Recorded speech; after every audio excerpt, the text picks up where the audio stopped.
Bien, pues nada, vamos a dar comienzo a la sexta edición del Congreso Internacional de Comunicación Especializada y esta sesión pues la hacemos online, pues como es el Congreso. Recordad que ya tenéis algunos vídeos de compañeros que han enviado las comunicaciones asíncronas en la web y en el canal de YouTube. Y nada, daros las gracias como siempre por edición tras edición que vais apostando por presentar los trabajos en este Congreso. Tal y como os comentaba, los libros estarán a disposición probablemente en un plazo no superior a 15 días y los enviaremos en digital. Y también comentaros que a lo largo de la tarde recibiréis por parte del equipo de soporte los diplomas de asistencia y de defensa de comunicación. Vamos a dar entonces lugar a la primera comunicación que presentamos en el Congreso, que firman Marlene Mosquera González y Marta Parrapaz, que lleva por título El periodismo digital y su impacto en la popularización del ciclismo profesional y amateur. Cuando quieras, Marlene, pues adelante. ¿Cómo están? Buenas tardes. No sé si están viendo la pantalla, ¿sí? ¿Sí? ¿Se ve? ¿Sí se ve? Ok. Sí. Voy a ponerlo en modo presentación, entonces. Espero que esto, en cambio, me quitan. Ahora, perfecto. Me Ya lo quita un tienes en modo poco. presentación. Ok. El problema es que me quita la visibilidad de la pantalla acá. Déjame verla si tengo ahí. Ya. Ok, ¿cómo están? Buenas tardes. Mi nombre es Marlene Mosquera González. Soy doctoranda de el doctorado de periodismo de la Universidad Complutense de Madrid. Mi enfoque de estudio en mi tesis es las audiencias digitales y lo que les voy a presentar es un estudio sobre el periodismo digital y su impacto en la popularización del ciclismo profesional y amateur en Ecuador, ¿sí? En Ecuador. Visto de esto, les doy un poco del antecedente que, bien, cuando nosotros empezamos este trabajo, que lo hicimos con una estudiante de grado, fue más por el interés en el ciclismo de manera amateur que tenía la estudiante. Cuando nos adentramos en el estudio, pues habíamos acabado de pasar la popularidad de Richard Carapaz, de Alexandra Cepeda y de que estaban en las diferentes especialidades del ciclismo en muy buena ubicación siendo ecuatorianos. Cuando Richard Carapaz, que imagino que aquí en España se lo han escuchado porque él, pues toda su práctica y su carrera profesional ha estado acá en España, su fuerza profesional se ha desarrollado acá en España, entonces asciende en escalas competitivas de los ratings internacionales, empieza a moverse en los medios tradicionales el ciclismo como deporte profesional. En otras variedades del ciclismo como BMX también ha habido otros representantes reconocidos, pero siempre ha sido muy esporádico, digamos. Cuando empiezas a investigar sobre esto y por qué no hay más información sobre el más información periodística sobre el deporte, es que empezamos a investigar en las redes y tratar de ver, además de solamente cuando están ganando premios, ¿qué más hay de información? Pues nos encontramos que el ciclismo realmente es un deporte especializado que aunque tiene varias modalidades, dentro de estas modalidades solo superpone a la palestra periodística e informativa cada vez que hay premios o competencias internacionales de realce. Esto en la parte mediática. Sin embargo, en la parte de aficionados existen grupos en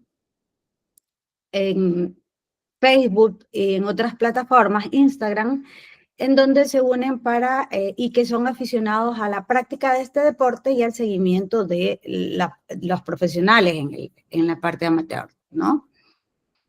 Bien, con esto determinamos que este es una información, un nicho de información no muy seguida por la parte informativa y hay muy poca difusión e información actualizada sobre los eventos que hay, sobre las estadísticas, las reseñas de los ciclistas, lo que hay. Entonces, Lo determinamos en la práctica para ver por qué no se da información periodística. Solamente se dan los grupos de Facebook, por ejemplo, de aficionados que practican el deporte, o sea, que salen a recorrer. Nos lleva a la pregunta de si se debe o se puede desarrollar el periodismo deportivo digital o netamente el especializado en ciclismo. Porque si hablamos de periodismo digital, pues abarca todos los campos de especialidades. Si hablamos de periodismo deportivo digital, abarca otra vez todas las especialidades en la parte deportiva y el mayor enfoque está, por lo menos en Ecuador, en fútbol y en algunos países. No me atrevo a decir España, pero creo que es la misma forma. Entonces, tendremos que hablar del periodismo de nicho o el periodismo especializado en un área para tratar sobre las coberturas y ello. Cuando nos asentamos si este va a tener éxito o no, ¿sí? Dentro del consumidor o de sus audiencias digitales, vemos que el consumo diferenciado de esta información, de la información en medios digitales por parte del usuario, realmente sí son asequibles. Y también la búsqueda de la información tiene una necesidad básica en las respuestas, que es que sea cierta, porque se genera mucha desconfianza a través de las noticias falsas o bulos que se dan bastantes en las redes. Bien. ¿Cuál fue nuestra muestra en el estudio de investigación? Nuestra muestra fue precisamente identificar a estos grupos que les había mencionado, que están en redes sociales como Facebook e Instagram, e incluso X ahora, el ex Twitter, ¿sí? Y en donde encontramos una población total de más de 7.000 usuarios agrupados allí. Al ser 7.000, casi 8.000 usuarios, no, perdón, la muestra realmente fue de casi 15.000 usuarios. Y pudimos agrupar a 7.000, casi 8.000 usuarios. Al ser más de 15.000, la muestra participante terminó con 386. Y cuando lo pasamos, en las respuestas obtenidas, las respuestas válidas fueron 386 porque las respuestas totales fueron 419 usuarios. Las respuestas válidas, según el alfa de Cronbach, fueron 386 que cubrían con la necesidad de nuestra metodología de investigación, que no era una metodología exploratoria y estaba sobre la base de hacerla comparativa. Y esta. Bien, en esta definimos más de 10 preguntas. Hay adicional 5 de preguntas de demografía. Aquí vengo a colocar las respuestas y el impacto de las principales respuestas definidas en escala de Likert. Entre ellos tenemos que la premisa está en impacto de la difusión digital en el interés de los ciclistas, o sea, si esto les interesa o no sobre el ciclismo, y teníamos como premisa 6 preguntas que he incluido en este cuadro de las 10 preguntas totales que se refieren y sus respuestas van a formar parte de la muestra y la incidencia. La escala de Likert que se utilizó fue de 5 niveles y bien, aquí nosotros podemos ver que la correlación realizada en cada una de estas preguntas sobre el impacto da cifras altas, todas sobrepasan de 0.7, por lo cual muestra que sí hay una correlación.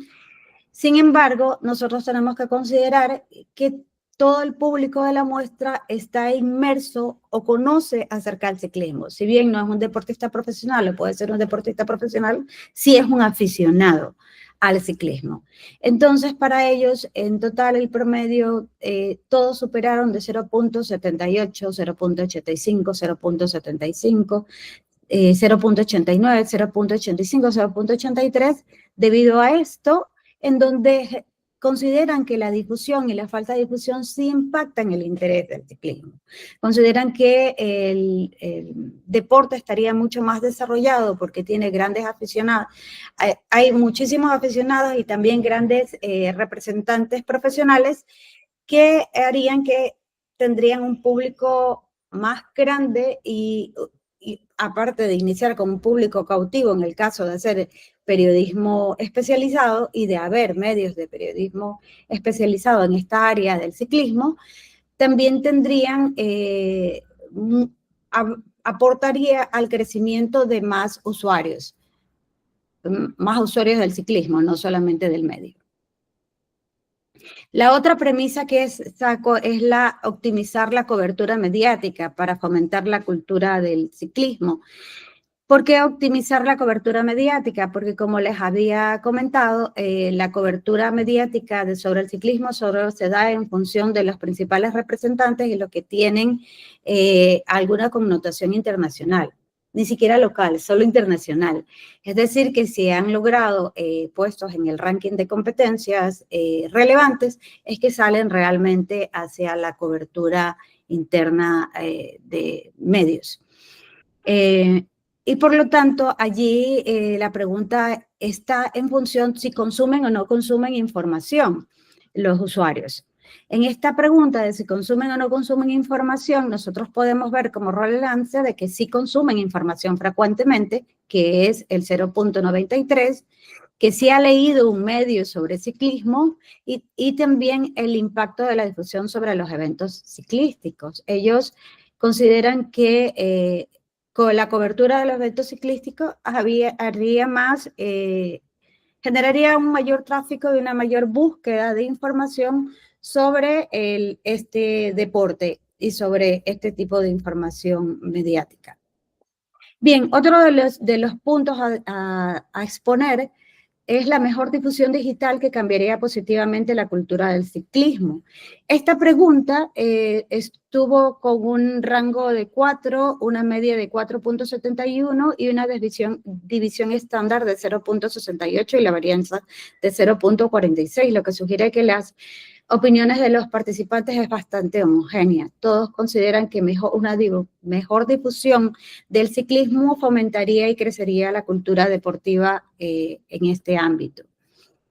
La difusión y el impacto en el contenido digital, ellos consideran que mejorar la presencia digital del ciclismo no solo ayudaría a reconocer y celebrar los logros de los profesionales destacados, sino también aumentaría el interés y la participación en esta disciplina, sobre todo en el interés amateur y la participación en disciplina que se promueve no solamente en el campo, en un campo específico como el BMX o el de ciclismo de ruta, sino también en el campo específico de movilidad urbana, ¿sí?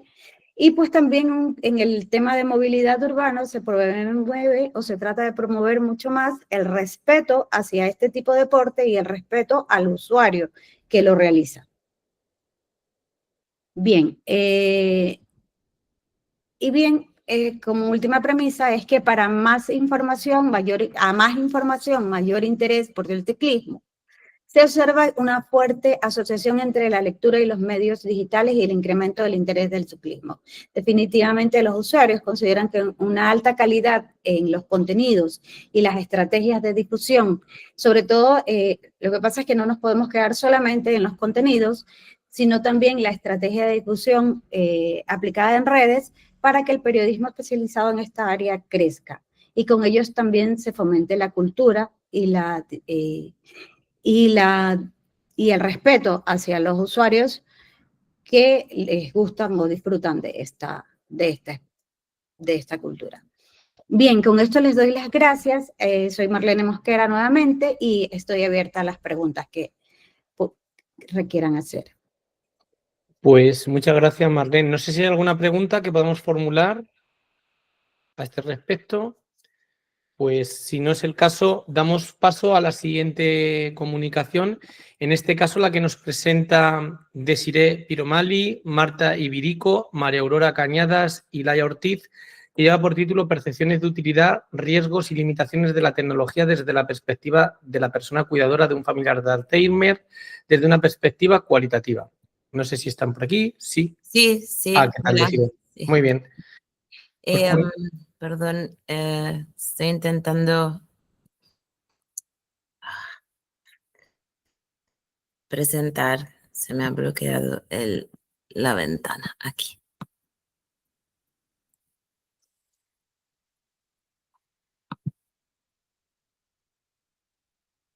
Solo para confirmar, se puede ver la Se ve perfecto. Vale. Adelante cuando quieras. Vale, muchas gracias. Yo soy Desiree, represento el grupo de trabajo que lleva 3 años trabajando en una línea de cuidado y tecnología más amplia. Aquí en esta sede presentamos una parte del estudio que es el enfoque cualitativo sobre la utilidad, riesgos y limitaciones de la relación entre cuidadores y tecnología.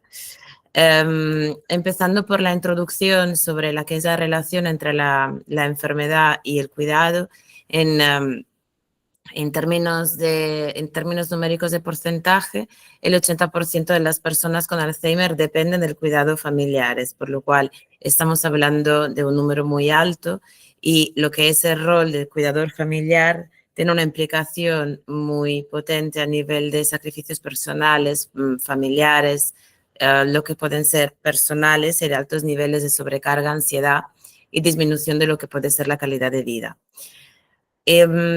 Podemos reconocer a nivel de entorno que existen intervenciones formales eficaces, pero lo que es un dato es que todas estas necesidades que nosotros hemos ido detectando necesitan un soporte y un apoyo constante por el mero hecho de estar hablando de una enfermedad de Alzheimer, que es una enfermedad cambiante y compleja.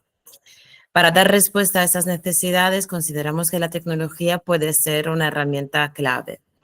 Los objetivos en concreto de este estudio son conocer las necesidades no cubiertas de los cuidadores familiares y entender cómo podemos relacionarnos directamente con la tecnología en el día a día. Las soluciones, la metodología, de este estudio es un análisis cualitativo. Se han realizado 4 grupos de discusión y se han involucrado 22 cuidadores familiares. El trabajo de campo se ha realizado entre el 2023 y el 2024 y los criterios de inclusión de los participantes han sido ser familiar de una persona con Alzheimer, identificarse a sí mismo como persona cuidadora, ser mayor de edad y ser participante de uno de los grupos de intervención de la Fundación Pascual Maragall, que es el contexto en el cual se ha realizado la investigación. Entre los 4 grupos analizados, la composición ha sido bastante heterogénea, entre hombres y mujeres a nivel de rol, parentesco, cónyuges cónyuges o parejas han sido los prioritarios. Y a nivel de edad estamos hablando de una media entre 55 y 65. Y hemos calculado un 64 en concreto y la representación significativa lo podemos identificar en las mujeres. La mayoría de los participantes, o como decíamos, son cónyuges o parejas y hay una alta proporción de convivencia, por lo cual estamos en una fase de la enfermedad en la cual los síntomas se viven a diario por parte del cuidador principal. A nivel de perfil tecnológico, la mayoría de ellos se han situado entre un nivel intermedio y profesional. Y solo 5 personas se han posicionado en un nivel intermedio básico o inicial. Por lo cual hemos podido hablar con un perfil en general que sabe usar la tecnología de manera autónoma. Por lo cual esto puede ser un dato muy diferente a la hora de entender si el dispositivo más usado es el móvil o la tablet o el ordenador. Y en este caso, lo que ha sido el dispositivo más utilizado, mencionado y analizado es el móvil. Las limitaciones y riesgos que hemos ido analizando en estas sesiones de grupos focales son la intimidad y protección de datos, son los subtemas emergentes que han surgido durante las sesiones, la intimidad y la protección de datos, la falta de competencias tecnológicas, la falta de contacto cara a cara y la aversión tecnológica. lo que ha sido más documentado a nivel de citas y se ha seleccionado, por ejemplo, esta sobre la intimidad y protección de datos, es a nivel de privacidad. Si tengo que utilizar una plataforma nueva, pues prefiero que sea anónimo por el tema de la privacidad. Una fuerte preocupación para todo lo que es la gestión de los datos por parte de las plataformas digitales. La experiencia diaria en el cuidado informal los hemos identificado en tareas organizativas y cuidados directos, o sea, necesidades en este ámbito. A nivel organizativo, planificar citas, traslados, relación con profesionales sanitarios, medicación, todo lo que es cuidado directo, movilidad, higiene, alimentación y otras tareas del cuidado identificadas han sido actividades y estimulación, control y monitorización claramente de la persona con demencia y tareas domésticas.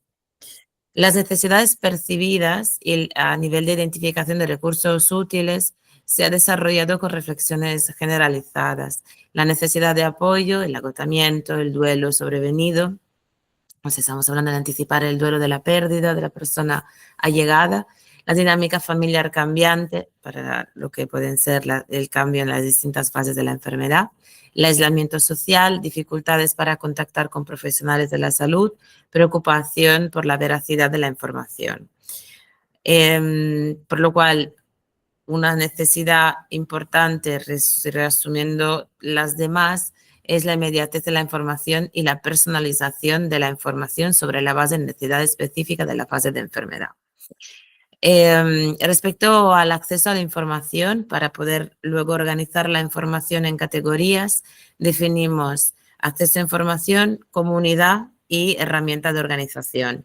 A nivel de acceso de información, las subcategorías encontradas en los grupos focales son tablón de noticias, comunicación con profesionales y biblioteca, o sea, un archivo donde se puedan encontrar todas las recomendaciones. A nivel de comunidad, la necesidad de poderse relacionar con otras personas que estén más o menos en la misma situación y una plataforma que pueda que se pueda utilizar como herramienta de organización a nivel de repositorio de informes médicos y calendarios para poder organizar distintas visitas o hasta el calendario médico de recordatorios.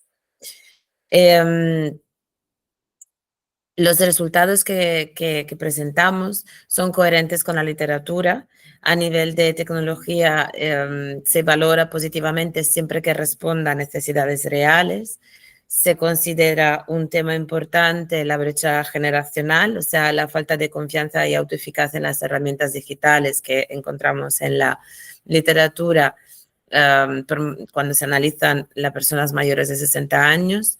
Preocupación por la seguridad en relación con la intimidad y protección de datos y la falta de apoyo. Esto es una premisa importante que encontramos y que confirmamos a nivel de literatura, la falta de apoyo de las personas cuidadoras informales. A nivel de necesidades y encontramos muy importante entender que hay y se confirma la necesidad de desarrollar plataformas digitales que puedan ser concebidas como ecosistema de apoyo integral a las familias cuidadoras. Y estas plataformas tienen que integrar una información personalizada sobre la enfermedad, canales de comunicación directa con profesionales, recursos organizativos y espacio de apoyo emocional. Y con esta última os agradezco la atención y acabo la presentación aquí. Pues muchísimas gracias, Desiree, por tu intervención y por hacer visible lo que estáis haciendo visible con vuestra investigación, ¿no? Que a veces no se conoce tanto como profundizáis en lo que hacéis, ¿no? No sé si hay alguna cuestión o pregunta. Si no es el caso, pasamos a la siguiente intervención. En este caso de Jaime Lourenço, que también es un clásico ya en este Congreso de Comunicación Especializada, Journalist Specialization, a Proposal for Classification Model. Cuando quieras, Jaime, adelante, como quieras, en portugués, en español, como quieras, o la mezcla de español y portugués. Ok. Hola a todos, es un placer estar de nuevo con vosotros. ¿Están viendo la pantalla? Sí, sí, se ve bien. Sí, ok. ¿Y puedo hablar en portugués o...? Sí, no hay Ok, problema. ok. Voy a tentar hablar devagar para que consigam perceber. Hoje trago uma apresentação sobre especializações jornalísticas, aqui um modelo de classificação e estruturação das especializações jornalísticas, muito com base na realidade portuguesa, mas também com um forte contributo da literatura, nomeadamente de Espanha, que tem sido amplamente conhecida por trabalhar as especializações jornalísticas. Nós vivemos num contexto global, com transformações profundas, o nosso espaço público está muito diferente, há aqui uma fragmentação, uma individualização crescente e até uma hiperespecialização técnica, cultural, e há aqui uma sectorização da ciência, do conhecimento e da informação. Nós hoje vivemos em bolhas, em realidades paralelas, centrados nas redes, e tudo isto mudou completamente a forma como o jornalismo olha para a sociedade e a forma como nós comunicamos entre nós. E por isso o jornalismo, há aqui um paradoxo. Ficou mais híbrido, mais flexível nos seus processos de trabalho, mas depois também olhou para as novas tecnologias de uma forma muito incipiente. Ou seja, sabemos que o jornalismo vive numa profunda crise, ou até em várias crises, se quisermos, financeiras, de valores, e portanto há aqui uma espécie de inversão do processo das especializações jornalísticas nas redações, com uma fragmentação técnica, e as áreas temáticas assumem aqui quase como um certo jornalismo capitalista que, de certo modo, desvirtuou o trabalho jornalístico como o conhecíamos. E por isso há aqui, de certa forma, uma desvalorização da qualidade e do rigor jornalístico. Como dizia, o jornalismo está repleto de crises, está menos sociável, menos político, menos cultural, menos relevante, se quisermos até ser mais críticos, e por isso é necessário recuperar esse virtuosismo do jornalismo, recuperar a sua força e recuperar esta ideia do jornalismo especializado, das especializações jornalísticas, ir a fundo das questões, explicar aquilo que é mais técnico, explicar aquilo que é mais denso, quase num trabalho de tradução e descontextualização dos termos mais técnicos para que a sociedade como um todo consiga perceber aquilo que está a ser discutido e aquilo que está a ser falado. Só assim podemos apelar a que haja bons cidadãos e que o jornalismo se torne uma prática mais saudável. E é por isso que recuperamos aqui os contributos do Javier Fernández Moral e o Francisco Esteve Ramírez, que são os principais promotores da teoria do jornalismo especializado na Península Ibérica, com um grande trabalho em Espanha. E defendem mesmo isso, que no mundo, já nos anos 90, eles defendiam que no mundo que está amplamente sectorizado, com uma ciência cada vez mais crescente e um conhecimento tal, é necessário investir no jornalismo especializado, que a sociedade compreenda aquilo que mais técnico e mais expansivo está a acontecer no mundo. E por isso é que o jornalismo especializado está relacionado com a heterogeneidade da sociedade, com a tecnologia, com o desenvolvimento da ciência, com a democratização do conhecimento, isso é muito relevante, principalmente quando temos uma paisagem mediática cheia de um público que é um ávido consumidor de média, mas que já não olha para o jornalismo da mesma forma como olhava antes, que já não olha para o jornalismo como a fonte credível que me dá a informação que eu preciso para compreender o mundo em que vivo. E por isso o desafio é mais urgente do que nunca. Recupero aqui os objetivos do jornalismo especializado de Tugnon. Não os vou ler todos, mas só aqui para nos situarmos, ampliar o conceito de jornalismo na atualidade, olhar para os factos, para as ideias, servir como um instrumento de mediação e troca entre especialistas e audiências, explicar, portanto, continuam atuais estes objetivos.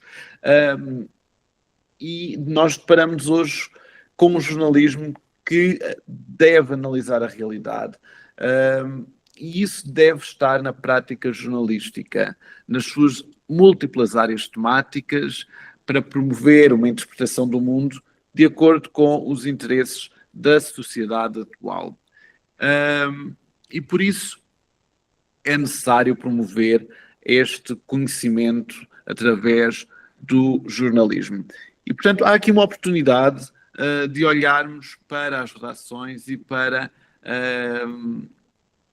insistirmos nesta ideia de investir no jornalismo especializado. Sabemos que não é fácil, porque as redações hoje vivem em crises profundas, mas, pelo menos é o que defendo, enquanto académicos devemos estar a fazer este alerta, digamos assim.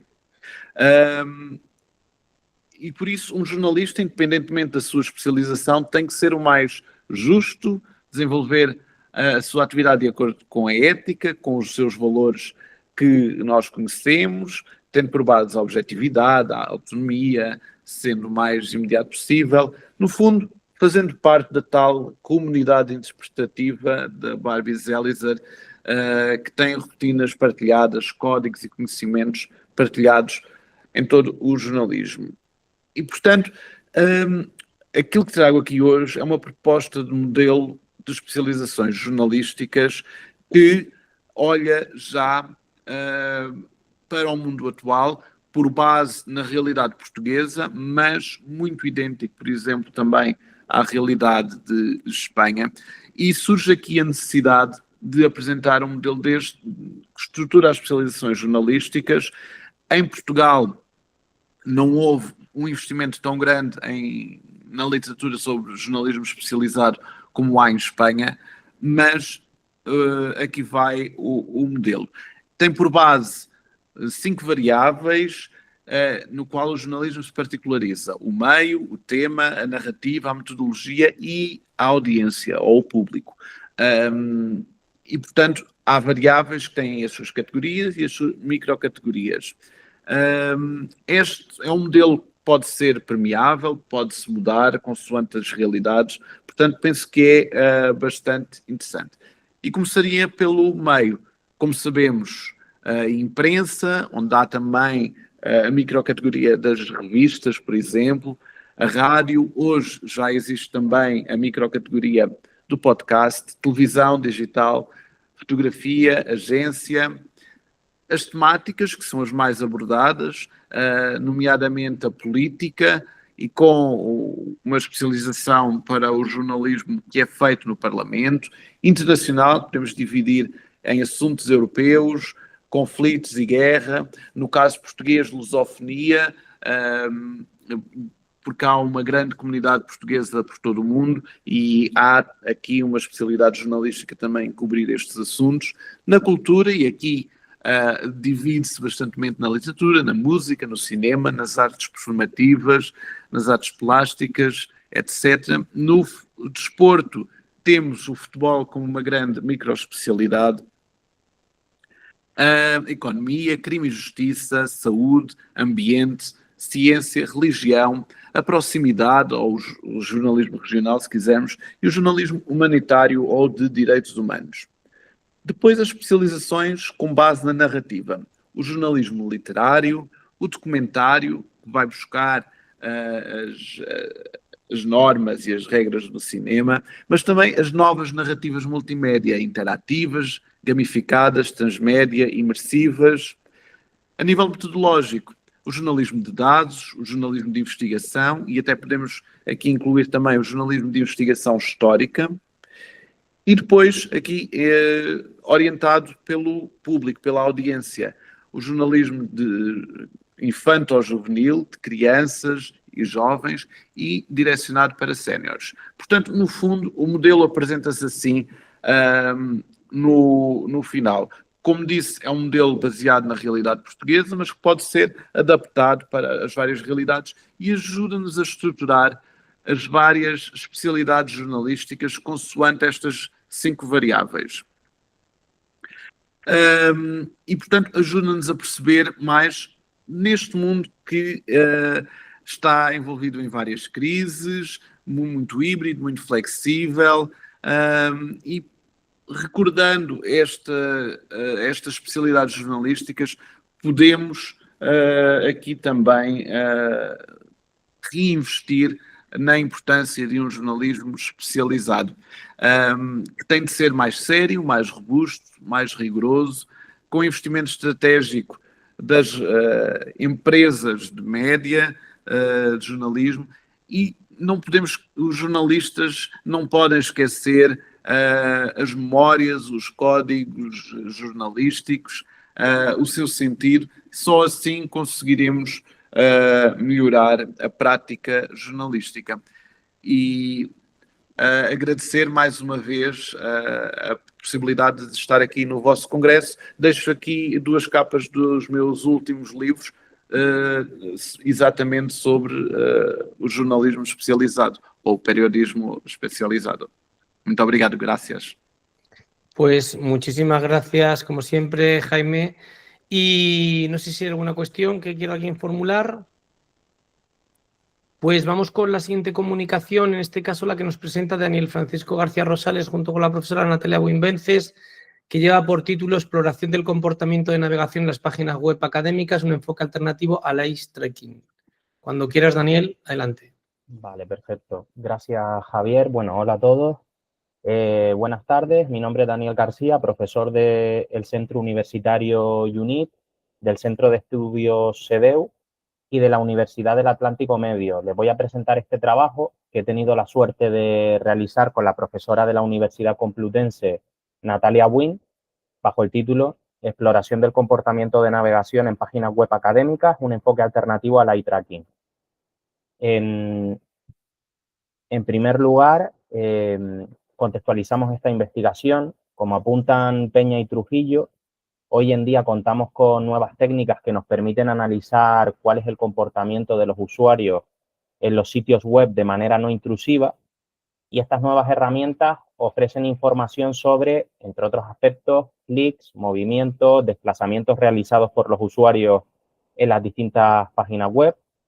Si ponemos el foco en el usuario y atendemos a lo señalado por Nielsen, cuando acceden a una página, los usuarios tienden a seguir un patrón de lectura similar al de una letra F, tienden a prestar atención en primer lugar a la parte superior de la página, posteriormente se desplazan un poco hacia abajo y leen un área más corta, y finalmente pues visualizan el lado izquierdo del contenido inferior de la página con un movimiento vertical.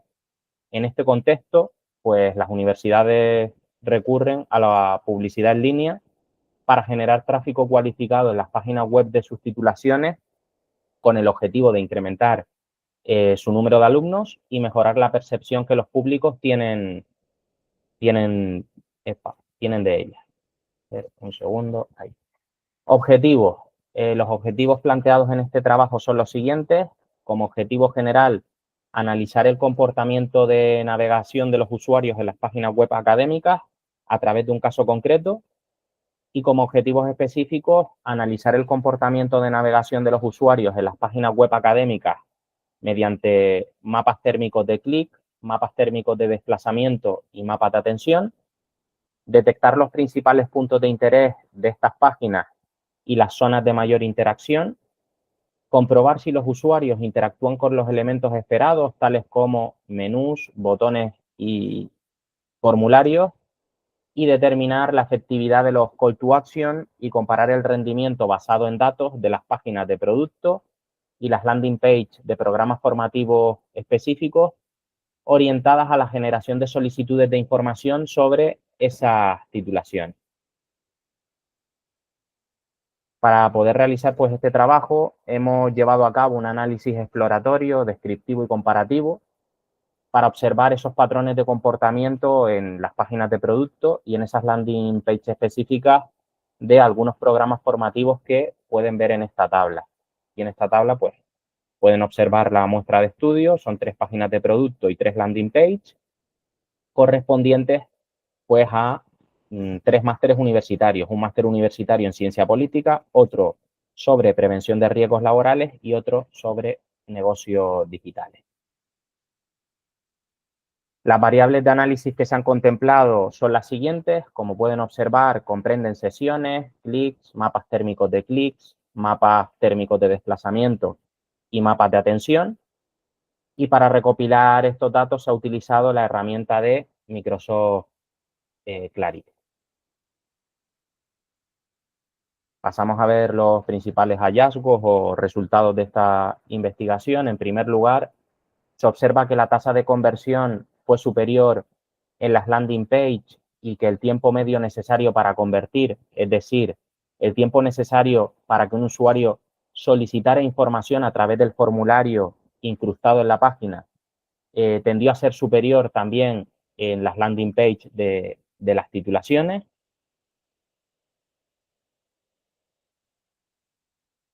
Por otro lado, podemos observar un bajo porcentaje de usuarios que hizo clic o pulsó rápidamente en la misma área pequeña de las páginas de manera continua y que los clics fallidos, es decir, los clics realizados por los usuarios sobre elementos de las páginas que no tenían ningún efecto, fueron mayor en las páginas de producto. Precisamente en estas páginas de producto, la cantidad de retrocesos de los usuarios pues, fueron menores.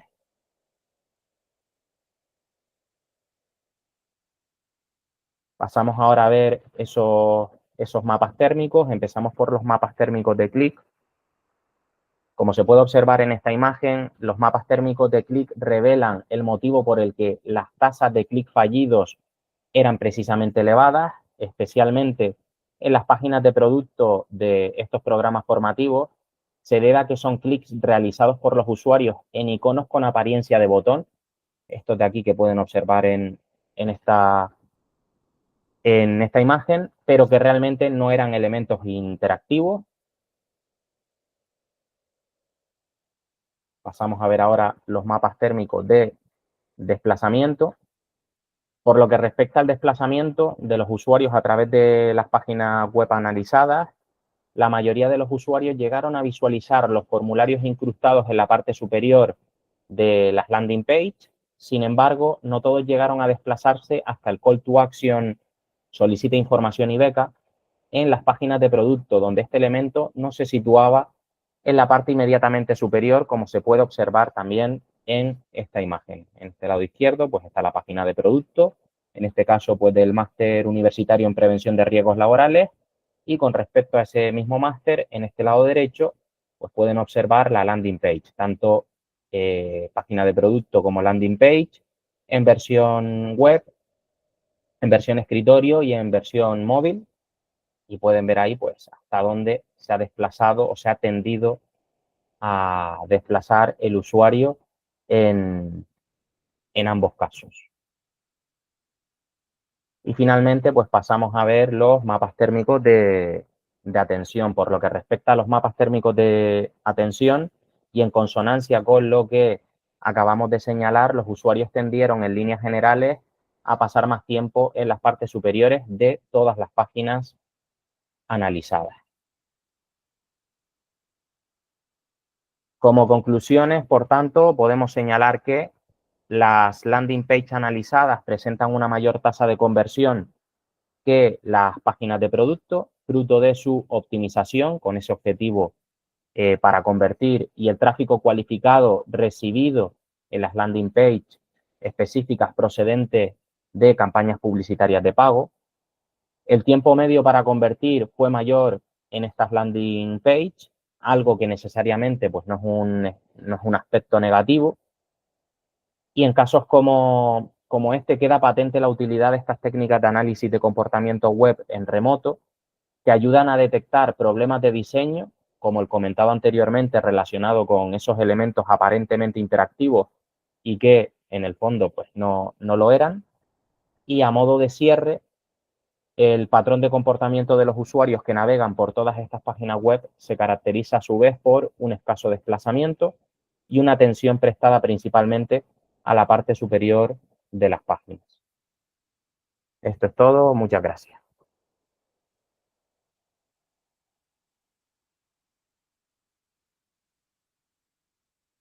Javier.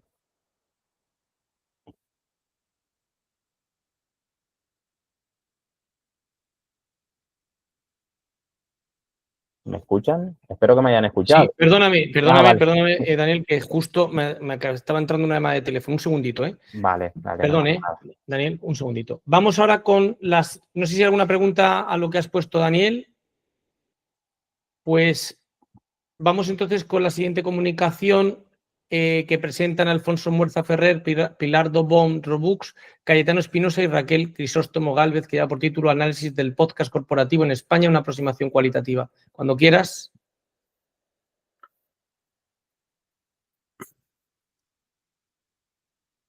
Sí, estamos.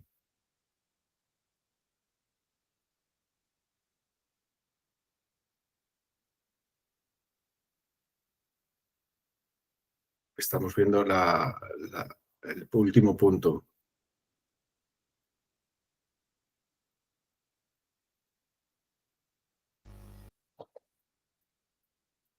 Voy, perdón.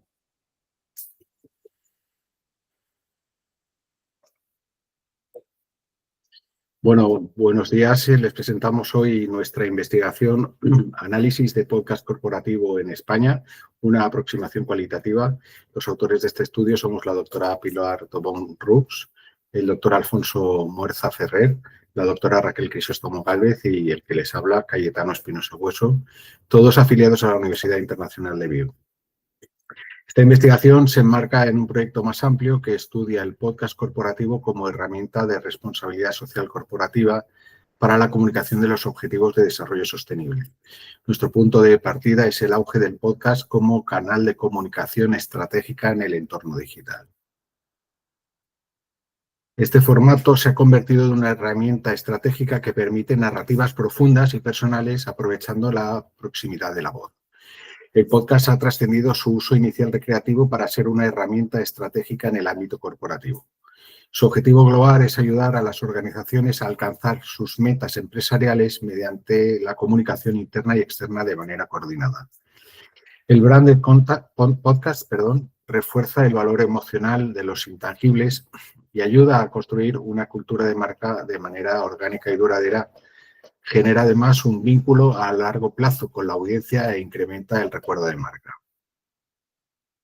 El oyente de podcast es un consumidor activo, selectivo y generalmente cuenta con alto nivel de formación. Casi el 60% de los oyentes de podcast cuentan con estudios universitarios. Sus hábitos incluyen el uso predominante del smartphone. Escuchan una media de 10,5 horas a la semana, principalmente para aprender y realizar otras tareas. Crucialmente, el 70% de los oyentes asegura que mejora su percepción de una marca si la escucha integrada en su podcast favorito, según los datos recogidos en el Vox 2025. El objetivo de nuestra investigación fue identificar las motivaciones que impulsan a las empresas a adoptar el podcast como herramienta estratégica de comunicación. Buscamos evaluar cómo el podcast mejora la comunicación interna y externa y explorar sus oportunidades narrativas y reputacionales. La investigación se realizó en dos fases. Primero, un análisis cuantitativo de las empresas del ranking Merco y la segunda fase fue un análisis cualitativo mediante 5 entrevistas semiestructuradas a directivos o responsables de la implementación de estos proyectos. Nuestro objetivo, nuestra metodología permitió comprender motivaciones, beneficios y desafíos del podcast corporativo como comunicación estratégica.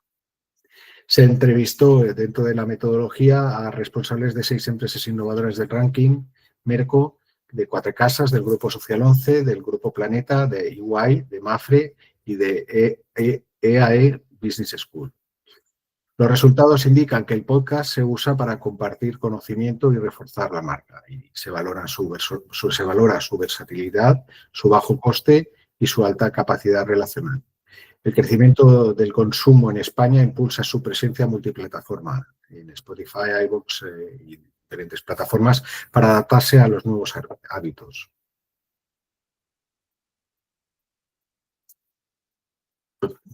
Bien, a partir de aquí voy a explicar un poco los resultados de estas entrevistas y cuáles eran los objetivos y los puntos comunes entre ellas.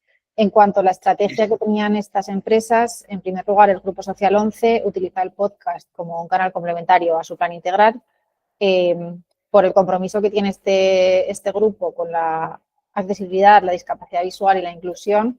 Pues es muy útil este podcast y amplía el alcance de su comunicación.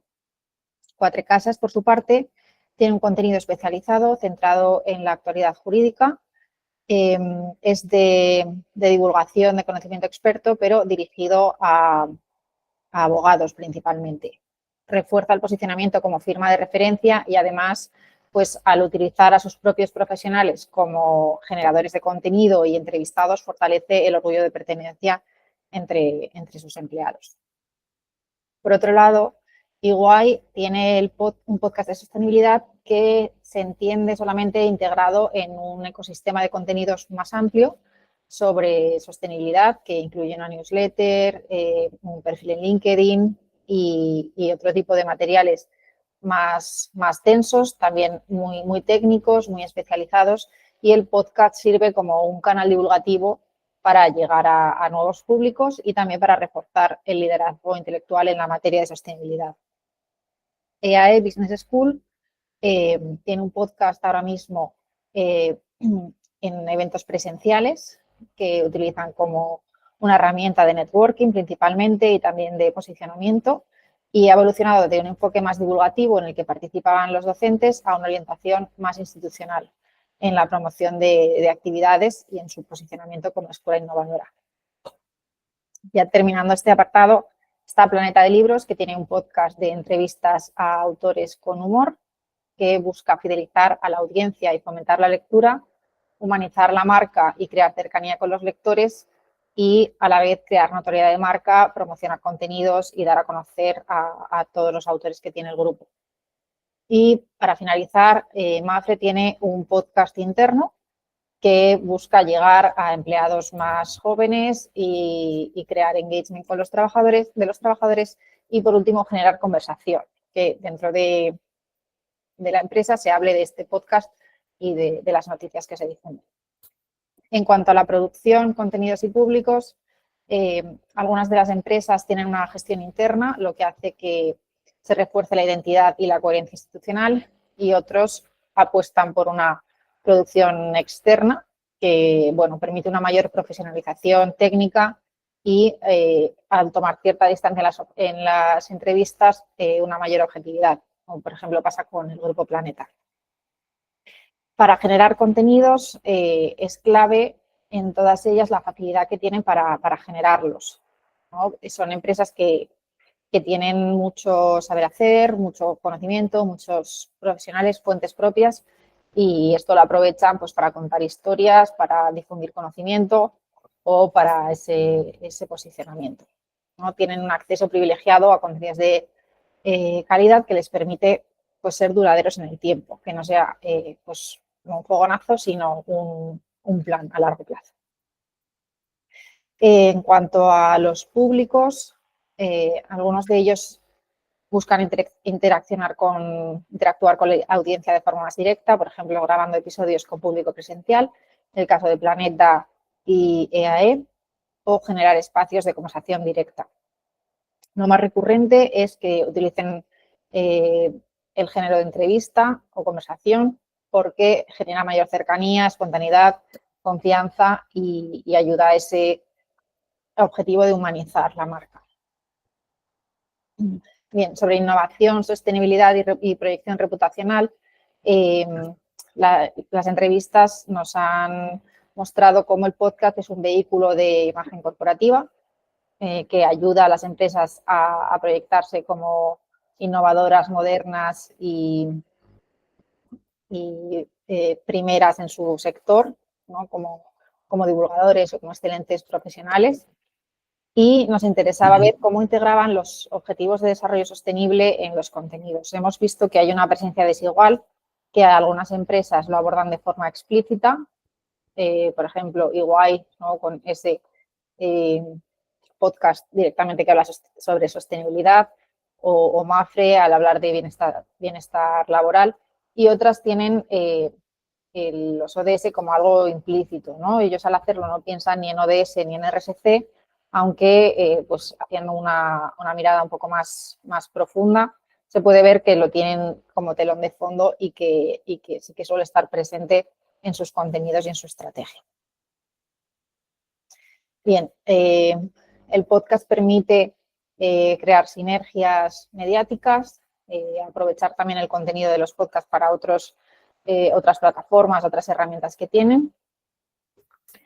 Como ya decía, la entrevista es dominante y aunque el impacto es difícil de medir, sí que tienen algunas herramientas para medirlo, pues las métricas cuantitativas de escuchas, de terminación de episodios y esa generación de conversación con audiencia para recibir feedback sobre estos episodios.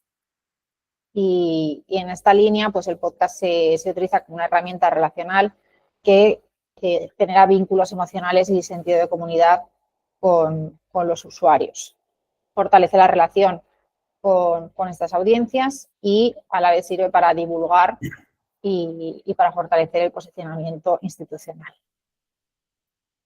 Bien, aquí hay una tabla comparativa que a lo mejor se ve muy pequeña, pero está en el capítulo que se va a publicar, por si alguien tiene interés en detenerse en ella. Y dejo a mi compañero Cayetano con las conclusiones. Pues los resultados demuestran que el podcast no se concibe para un retorno económico directo. Su valor principal es el posicionamiento simbólico. Los beneficios residen en la proyección del liderazgo intelectual, especialmente en la construcción de reputación y la consolidación del relato de marca. El podcast contribuye a humanizar la comunicación y emerge como un formato híbrido entre la divulgación, la comunicación institucional y la creación de comunidad. Concluyendo, el podcast corporativo consolida su papel clave en las estrategias comunicativas de las empresas líderes en España. Muchas gracias. Si tienen alguna duda, estamos dispuestos a resolverla. Pues muchísimas gracias, Cayetano. Muchísimas gracias, Pilar. ¿Hay alguna cuestión que queráis plantear, los que estáis ahora aquí presentes? ¿No? Pues vamos ahora con la siguiente comunicación, en este caso la que presentan Marcela del Rocío Ramírez Mercado, Mariel García Hernández y Cintia Lisset Hurtado, que lleva por título Banca Móvil y Accesibilidad Digital, diferencias de experiencia entre adultos mayores y menores de 60 años. ¿Están por aquí? No. Pues Angélica sí que estaba así. Pues vamos con la siguiente comunicación, la que nos trae Angélica Rocío Méndez Gauta, que lleva por título Contraste del fútbol femenino, crecimiento comercial versus desafíos culturales, políticos y sociales de la mujer para crecer en una industria de patriarcado. Por lo tanto, Angélica, cuando quieras. No se te oye, Angélica.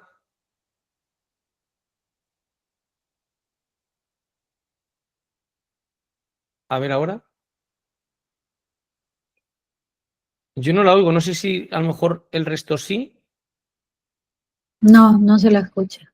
No se te escucha, Angélica. No, tampoco.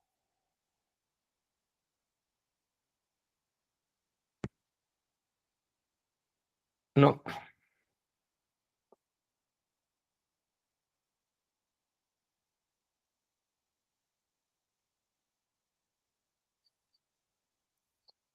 Mira, si quieres, por si te puedo ayudar. A ver, si no, te iba a decir que le podría ayudar a lo mejor con.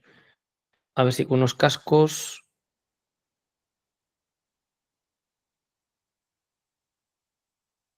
Hola. No.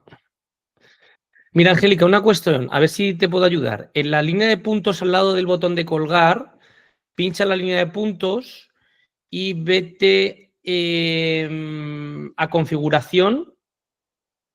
Y en configuración, mira a ver audio que pone ahí, para que se te abre, para ver si puedes ver qué es lo que se te está abriendo como micrófono.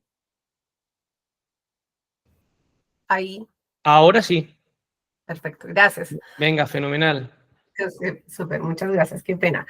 Ya voy a compartir. Un momento. Voy a compartir toda la pantalla. Bueno, muchas gracias. Entonces me presento nuevamente. Mi nombre es Angélica Méndez, de parte de la Corporación Universitaria Asturias. Y me confirman, por favor, si ven mi pantalla. Sí, sí que se ve. Perfecto. Entonces, el primer pues, artículo que voy a socializar es el contraste del fútbol femenino, crecimiento comercial versus desafíos culturales, políticos y sociales de la mujer para crecer en una industria de patriarcado. Entonces, los objetivos de este estudio, el objetivo general fue principalmente analizar la evolución del fútbol femenino en términos de visibilidad mediática, patrocinios y estructura de principales ligas, con el ánimo de describir su impacto tanto social como comercial en la industria del deporte femenino. De este se derivaron 3 objetivos específicos. El primero de ellos fue analizar el crecimiento deportivo a través de la conformación de las ligas de fútbol femenino más representativas a nivel global. El segundo fue describir el crecimiento mediático y acuerdos comerciales relacionados con derechos de retransmisión de las diferentes competencias del fútbol femenino. Y por último, resaltar el impacto en la sociedad, la cultura y la salud que ha provocado el crecimiento del fútbol femenino en diferentes continentes y países. La metodología que se aplicó para este estudio, pues inicialmente fue un estudio de tipo cualitativo, interpretativo, no experimental, con análisis de contenido y codificación artificial. Se plantearon nodos de análisis conceptual como el patrocinio, los acuerdos comerciales, ligas de primera, de segunda o de tercera división, impacto social, impacto cultural, impacto en la salud, retransmisión de partidos, audiencias y acuerdos comerciales, entre otros asociados pues, al tema en cuestión. La muestra pues, fue por conveniencia del investigador seleccionar en este caso 30 artículos de consulta con fuente principal de medios deportivos e instituciones como la FIFA, pues que son las que en este caso se encargan de documentar el fútbol femenino. Bueno, el fútbol en general. El procedimiento pues, se desarrolló a través de revisión bibliográfica de fuentes primarias que documentan y dan forma al fútbol femenino con criterios de inclusión bibliográfica, en este caso por fecha. Se tomaron artículos del 2022 al 2025, pues dando prioridad a los 2 últimos años. En uno de los casos y en temas de salud se tomó en cuenta pues algunas bibliografías que hacían referencia pues a años desde el 2010, pues como para hacer, como para rescatar un poco que hay unos antecedentes médicos pues que benefician o que hacen hincapié a los aportes positivos del deporte. Y el análisis se dio a través de agrupación de hallazgos por medio de redes semánticas que explicaban las categorías mencionadas anteriormente utilizando el software Atlas Team.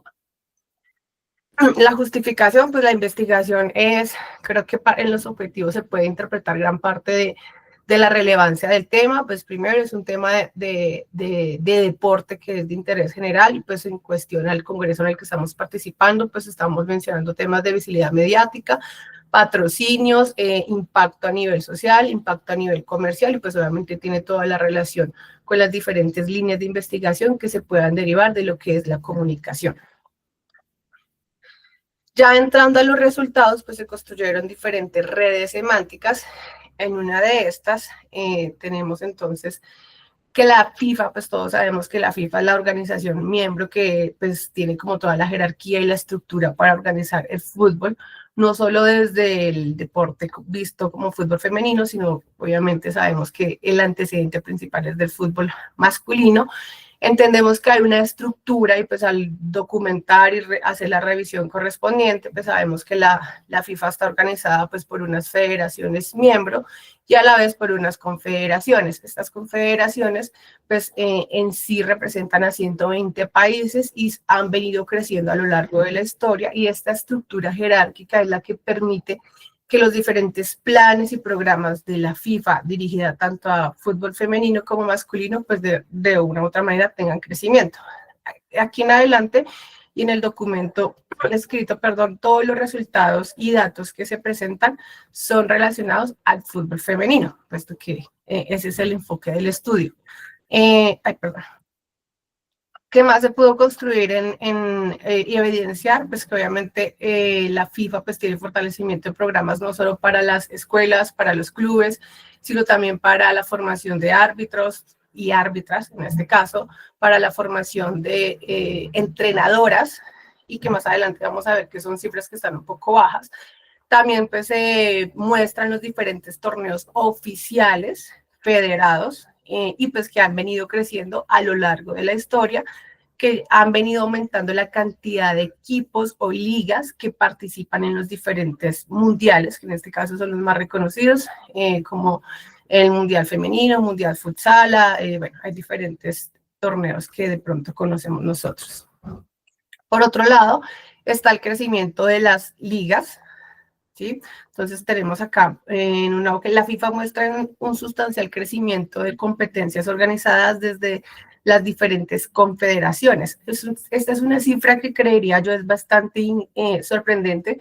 Del 2019 al 2023, no evidencia datos realmente del año anterior, porque los informes se presentan como año vencido más o menos, pasaron de 1.717 competencias a 4.743. Eso tiene toda la relación porque han venido creciendo tanto escuelas como ligas, y por ende pues cada confederación tiene diferentes torneos. Unos son los que les mostré en el slide anterior, que son digamos que los torneos confederados, ¿sí? Los torneos que organiza la FIFA, y los otros son los que cada una de las confederaciones pues organiza independientemente en los diferentes países. Entonces acá tenemos los oficiales que ya habíamos mencionado, algunos datos de interés, como la liga estadounidense WSL pasó de 8 a 16 equipos en la actualidad. En el 2018 había pasado a 11, o sea, de 8 a 11. Los programas de formación para gestores y administradores, puesto que en este tema del fútbol femenino no son solo las jugadoras, digamos que las que están haciendo participación con ese rol femenino, sino están las árbitras, están las técnicas, está pues todo un cuerpo administrativo y demás áreas que están implícitas al fútbol. Y pues la FIFA se encarga de crear programas dirigidos a los diferentes roles. También tenemos un dato importante, y es de más de 16.6 millones de mujeres al 2023 estaban participando en torneos de fútbol federado. Acá lo que les mencionaba, capacitación a entrenadores, hay un 9% que son mujeres, en este caso en la primera división, en temas de árbitros. Como creería que la mayoría sabemos un poquitico de fútbol, sabemos que el fútbol en la mayoría de países está dividido por primera, segunda y tercera división, y pues obviamente los porcentajes de participación de mujeres en las diferentes divisiones van cambiando, y si analizamos las cifras por divisiones o de manera general, pues obviamente va a haber un cambio notorio en el porcentaje. Acá hay un 9% en la primera y aquí hay un 42% a nivel general. Un 5% son entrenadoras en la primera división. Acá pues todo este crecimiento se debe también al incremento de las audiencias, que creo que en términos de comunicación todos estamos conectados con el concepto de audiencia, y pues obviamente al aumentar el público y la audiencia hace que las demás estructuras vayan creciendo. Por otro lado, entonces acá tenemos algunas de las ligas más representativas. Tenemos muchas o varias ligas, pero pues en el documento me especialicé en algunas. Entonces hay países que cuentan con más de 30 años de trayectoria e historia en el fútbol femenino oficial, ¿sí? Eso es importante porque en el momento que leemos sobre el fútbol femenino, pues podemos encontrar datos del primer partido de desde 1800 algo, pero no fue algo organizado, no fue algo oficial, sino pues tienen diferentes orígenes. Por ejemplo, la liga inglesa, pionera en el deporte a nivel global, la liga estadounidense y la liga española, que fueron las 3 ligas en las que me centré, rescatando como que ha tenido un fútbol femenino de manera organizada, pues con mayor antigüedad. Y otras ligas, como la africana, presentan oportunidades de mejora debido a las diversas situaciones complejas que deben soportar para lograr resultados y crecer en el medio deportivo. En otras redes semánticas se mencionan otras ligas, en este caso como la africana, que también han tenido crecimiento, en este caso, por ejemplo, como en Colombia y otros, México también tiene un crecimiento importante, pero pues digamos que no ha sido tan documentado, no ha sido tan fuerte y pues presentamos más oportunidades de mejora que de pronto puntos fuertes para resaltar. Acá tenemos, por ejemplo, algunos datos importantes de la liga estadounidense, que pues tuvimos como ganadores en la primera Copa Femenina, también algunos decretos, el título 9 del 1972 en Estados Unidos, donde habla que las escuelas y las instituciones que reciben fondos del Estado deben permitir que las mujeres también participen en cualquier deporte, ¿sí? Sabemos que el fútbol no es el único deporte el cual ha vetado de una u otra manera a la mujer, sino que ha sido un proceso a lo largo de la historia, tanto a nivel deportivo, a nivel laboral, en diferentes ámbitos, donde la mujer ha tenido que abrirse campo en diferentes disciplinas. Entonces también hay algunos datos relacionados a este tema. Tenemos pues la Liga Española, que es una de las que tiene, pues al entrar a revisarla, pues tiene realmente unos torneos bastante organizados, una estructura muy clara. En la página documentan como los diferentes torneos y quién los ha venido ganando. Realmente es una de las ligas pues también más reconocidas. Y la Liga Inglesa, que pues también tiene sus antecedentes fuertes, siendo la española y la inglesa una de las ligas como pioneras en el tema de patrocinio, de empezar a generar mayores audiencias. La liga inglesa también para empezar a promover más audiencias tanto en estadios como en línea. Por otro lado, tenemos acá las redes semánticas de patrocinio y de acuerdos en plataformas de streaming. Como les mencionaba, pues todo va como en cadena. A medida que el deporte se ha venido abriendo puertas desde su desempeño femenino, ha hecho pues que las audiencias en los estadios vaya creciendo y simultáneamente pues también en algunas redes sociales. No todas las ligas deportivas tienen redes sociales, pero sí la mayoría, principalmente las que están en primera división, pues tienen unas estructuras un poco más sólidas en sus redes sociales y el manejo que le dan. Y esto ha hecho obviamente que los diferentes medios de comunicación y marcas patrocinadoras pues vuelquen sus ojos a ellos y quieran de una u otra manera pues estar ahí y tener presencia, ¿sí? El tema de marca, como se ha mencionado, creo yo que en otros ejercicios, pues hace que las marcas quieran de una u otra manera tener esa relación, no solo de apoyo a la mujer y al rol en el deporte, sino también a ese buen nombre y fomento de diferentes actividades como de inclusión, de manejo de roles, estereotipos y demás. Acá, por ejemplo, vemos en el tema de patrocinios, pues aumento de patrocinio en la UEFA. También se han cumplido récords de audiencias, o sea, donde ha habido algunas ligas que han roto pues esos récords de audiencia tanto en estadio como en retransmisión. Ha hecho que las boleterías, igual que cuando se hacen los torneos masculinos, se vendan con anterioridad y se agoten. Los patrocinios de marcas fuertes, de marcas que son multinacionales en diferentes torneos también ya se han visto que no son solo las marcas nacionales las que están participando como patrocinadoras, sino que también hay patrocinadores internacionales, lo que cada vez le ha dado mayor, digamos que relevancia en el medio de comunicación a las transmisiones y retransmisiones de los partidos femeninos. También se han venido presentando los diferentes acuerdos de plataformas de streaming, se han cerrado negocios millonarios, se han cerrado negocios con Netflix, con ESPN, tanto en España, en Estados Unidos, en Latinoamérica, y se han venido transmitiendo en diferentes idiomas, primando español, inglés y portugués. Son los 3 idiomas que de una u otra manera priman en este momento a la hora de la retransmisión de los partidos. Entonces ya se habla, por ejemplo, de las marcas que de una u otra manera, pues de estas plataformas que se pelean tener esos derechos y tener ese derecho de la retransmisión por los siguientes 3 o 4 años. Entonces, eso lo ha hecho también interesante. No ocurre en todas las ligas. Ocurre, por ejemplo, con las que les mencionaba. Liga Española, la Liga Estadounidense, las que tienen como de una u otra manera mayor audiencia. Otras pues enfrentan otro tipo de resultados. Acá tenemos el impacto cultural y social. Tenemos como el contraste en esta red semántica. Entonces, al lado derecho, pues tenemos como las oportunidades de mejora y al lado izquierdo hay como unos puntos fuertes. Entonces, como muchos temas, está todavía la dualidad.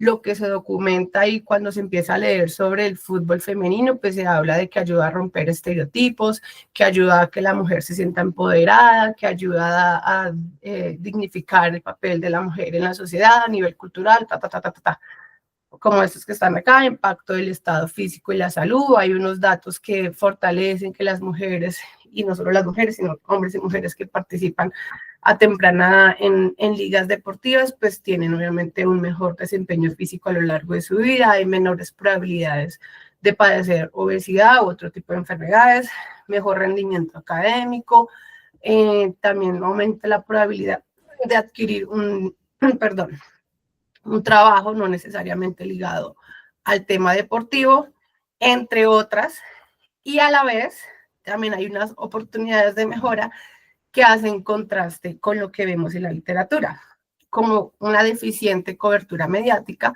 porque no todas las ligas son como las que ya les he mencionado, sino hay otras que realmente no hay cobertura mediática, sino solo lo que las ligas alcanzan a transmitir en sus redes sociales propias. Hay contratación informal, de hecho hay estereotipos de rol, como en países como bueno, se mencionan diferentes países de África, donde pues, ser jugadora de fútbol femenino puede ser como un insulto a su familia. Están todavía como estereotipadas a que la jugadora de fútbol necesariamente tenga que ser lesbiana o asociada al tema de homosexualidad. Todavía existen algunos países donde la homosexualidad se castiga con cárcel. Entonces todavía existen algunos temas también políticos, culturales. Entonces si lo vemos no es solo político, sino a nivel cultural, desde la familia, como qué deshonra, mi hija me salió jugadora de fútbol.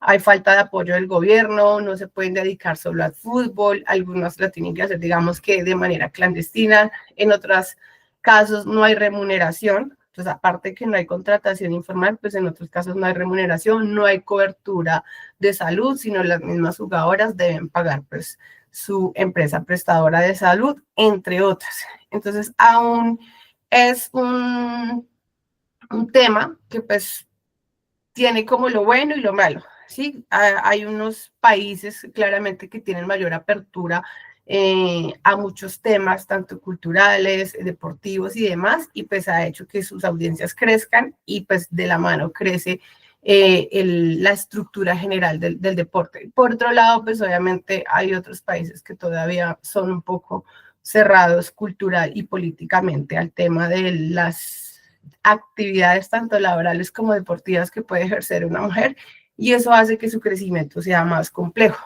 como el hecho de no dar recursos. Pues, en el documento se revisan varios ejercicios donde hay algunos países donde las mujeres realmente entrenan en situaciones, diríamos, paupérrimas, donde no hay una cancha, donde están llenas de charcos, inundaciones, etcétera, etcétera, y tienen que sacar de sus recursos propios para poder participar. Si se ganan algún trofeo o algo, pues tampoco se les hace el reconocimiento o incluso no se les paga ese reconocimiento que en teoría se ganaron. Por otro lado, pues están otros países que tienen diferentes participaciones.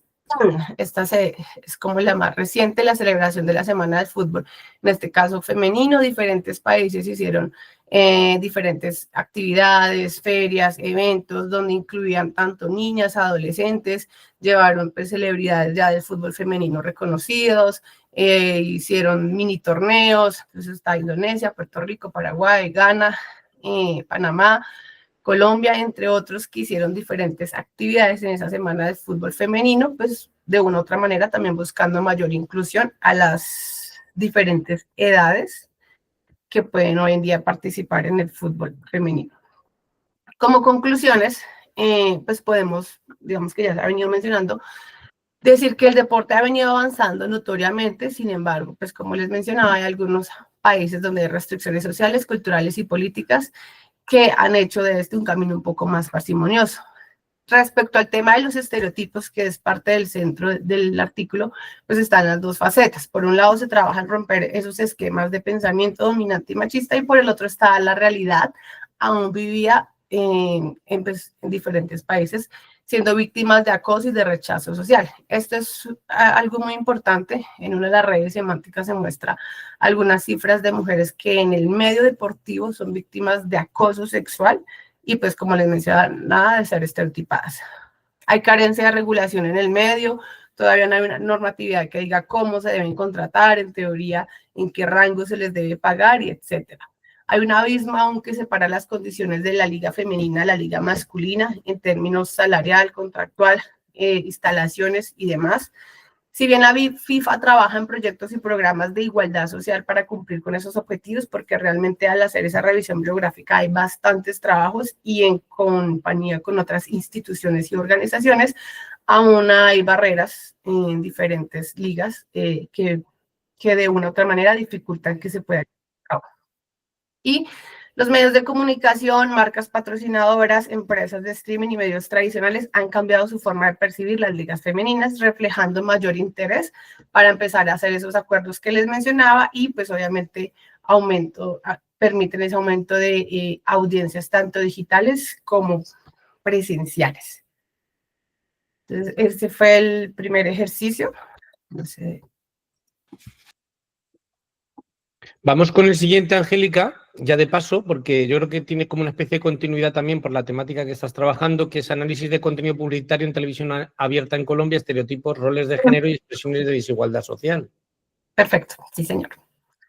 Listo, exacto. Entonces, este es el segundo ejercicio, tal cual como lo acabas de leer. Este sí fue enfocado básicamente toda la publicidad, no en toda no, en la publicidad que se presenta en la televisión colombiana. Entonces, el objetivo del estudio pues, fue analizar la publicidad en medios de comunicación colombianos con el fin de identificar el uso de estereotipos, roles de género, sexismo y otra clase de expresiones dentro de su contenido que normalicen desigualdades sociales. De este se derivó el primer objetivo específico, que fue analizar las piezas publicitarias seleccionadas con el ánimo de comprender las formas de representación de roles de género y estereotipos que son expuestas en los medios de comunicación y pues por las marcas. El segundo objetivo fue estudiar el contenido publicitario seleccionado que se difunde en los medios de comunicación con el fin de interpretar qué tipo de interacciones presentes se presentan entre géneros, sexos, roles y estereotipos. El tercero fue identificar qué tipo de narrativas y elementos visuales emplean las marcas para contribuir positivamente en la construcción de identidad de género. Y el cuarto, describir los contenidos publicitarios seleccionados que contribuyen en la formación de comportamientos negativos hacia diversas expresiones de género, estereotipos y roles dentro de la familia. La metodología, pues también fue un estudio cualitativo, interpretativo, no experimental, de corte transversal, con análisis de contenido, también se hizo codificación axial. Y los códigos que se plantearon fueron estereotipos, roles de género, manifestaciones de sexismo y otras expresiones de género que se observan en la publicidad. La muestra se hizo un muestreo de 50 spots publicitarios activos en el mes de junio del 2025, pautados en medios de comunicación colombiana, en este caso, pues Canal Caracol y Canal RCN, en la franja Prime, que para nosotros es la franja en la que hay mayor rating, comprendida desde las 19 horas hasta las 22:30. Y algunos que estaban también al mismo tiempo en pauta en el canal de YouTube. representando estos 50 comerciales 13 categorías diferentes de productos o servicios. El procedimiento, pues inicialmente se visualizaron los diferentes comerciales o pautas en los 2 canales mencionados. Luego de ello, pues se pasó a hacer como la descarga, porque pues ya están las cuentas en redes sociales donde uno puede, ya no se necesita grabar de la televisión, sino se puede hacer la descarga de la pauta comercial del mes de junio de cada uno de los canales mencionados en las fechas que uno selecciona, y pues la selección de los que se hicieron de YouTube adicionales. Se hizo una construcción pues de una matriz de análisis y posteriormente esta se pasó a un software Atlas Team. Justificación, pues también desde la comunicación en términos de interacción recíproca y feedback, formas de expresión de la comunicación tanto formal como informal en términos de género, roles y estereotipos. La comunicación y la publicidad contribuyen en la formación de constructos en niños y jóvenes, creo que es algo vital. Contribuir a un posible cambio de actitudes, formas de pensar y juzgar al otro, y la comunicación desde su enfoque educativo buscando contribuir a las marcas y empresas e instituciones como han venido cambiando. Pues como esa era una de mis curiosidades, ver si realmente había un cambio desde la marca desde hace unos años a la actualidad. Si hablamos pues de nociones de género, pueden existir diferentes definiciones, se encuentran definiciones desde los años 50, desde la psicología médica, la psicología social, obviamente tiene toda la relación con representaciones sociales, prácticas sociales, creencias y otros, tiene una gran participación claramente el núcleo familiar, pues ese núcleo familiar es el que nos da como las bases de nuestra personalidad y pues de ahí se construyen valores, identidad y etcétera.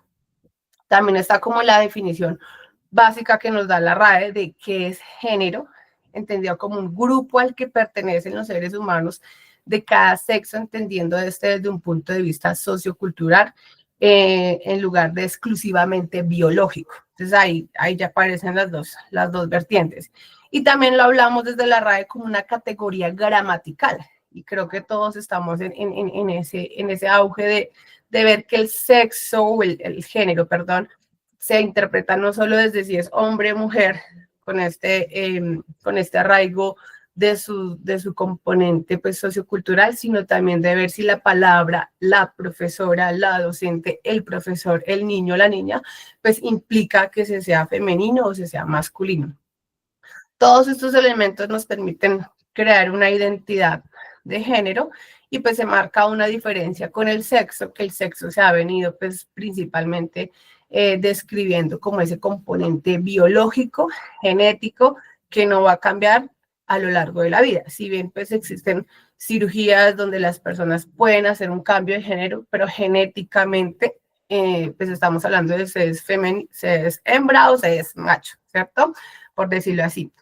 Y pues, bueno, ya en cuanto a los resultados, entrando al estudio pues, de los 50 spots analizados, encontramos en este caso unas categorías de análisis, que la primera fue la feminidad.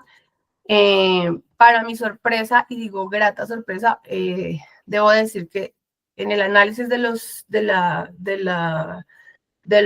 ejercicio se puede ver, digamos que hay realmente un cambio por parte de lo que las marcas están haciendo hoy en día.